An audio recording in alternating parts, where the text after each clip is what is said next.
Do you know what you need to fill your buckets with? I do. So last night I was at an event where Steven Bartlett was talking. Steven Bartlett is on Dragonsden here in the UK, and he also is the host of the Diary of a CEO podcast, one of the top business podcasts on earth. And he was giving a talk yesterday about business and life.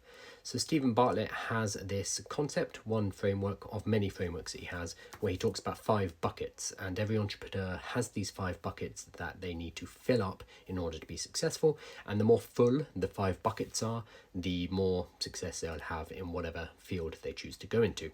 And there's a sequence to these buckets. The first bucket is knowledge. The second bucket is skill. So once you fill up the knowledge bucket, you can start to apply it. That becomes skill. And then when you have these 2 locked down, the next 3 come as a result of that. So that's going to be network, that's going to be resources, so money, and that's going to be your reputation. These buckets start to fill up once you have the basics filled up, and then altogether that is your entire ecosystem as an entrepreneur. So Steven talked about the fact that every entrepreneur needs to have your knowledge and your skill buckets filled up, and then you empty them out in order to gain network and resources and reputation. And you have to keep topping up your knowledge and skills when you move into new things.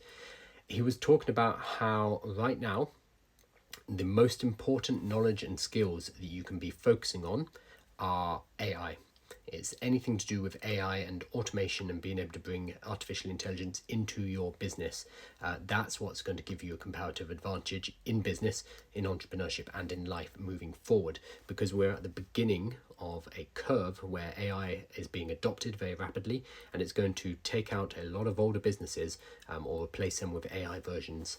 And it's the people who have those skills who are going to be able to most take advantage of this new technology. So he was saying, if you're sitting here right now and you have your 5 buckets are empty, the thing you need to be filling them up with right now, the knowledge and the skills, is going to be related to artificial intelligence.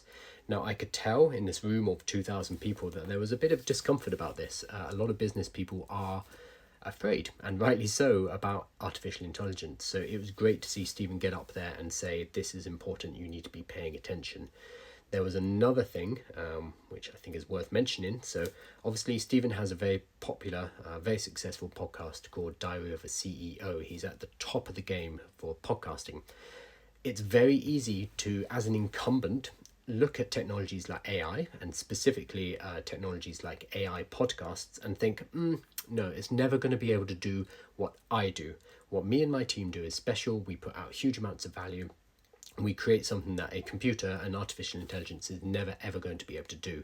That's a very natural response, a very human response, and I'm sure that was the kind of the first response to seeing these AIs when you're in a position such as Steven with a top podcast. I'm sure you just think, no, it can never do what I think I can do.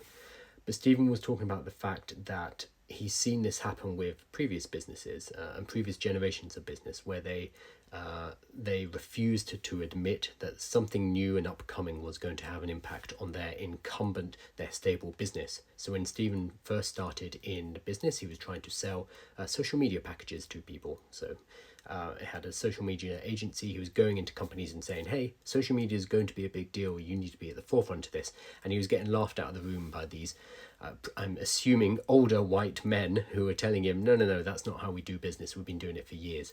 He doesn't want to be in the same position as those dudes who laughed him out of the room a decade, 2 decades ago.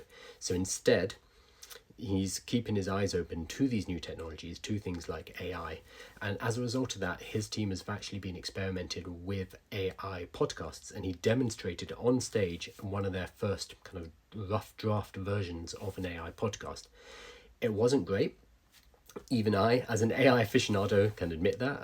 We listened to it for 30 seconds in the auditorium. It was a podcast about Manchester United Football Club, and it was fine. It sounded like a professional podcast, but it was a bit robotic still.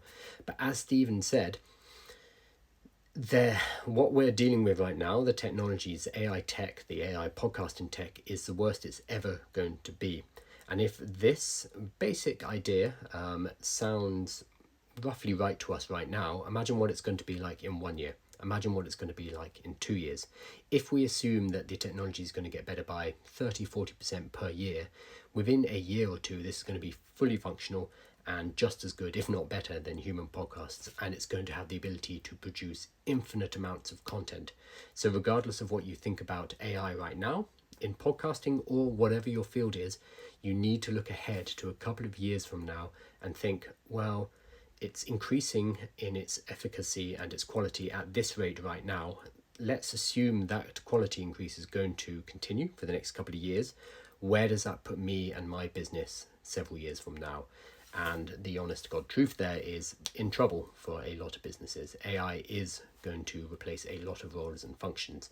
And that's why looking at AI now and starting to acquire knowledge and skills, starting to fill up those buckets with these AI skills is absolutely imperative.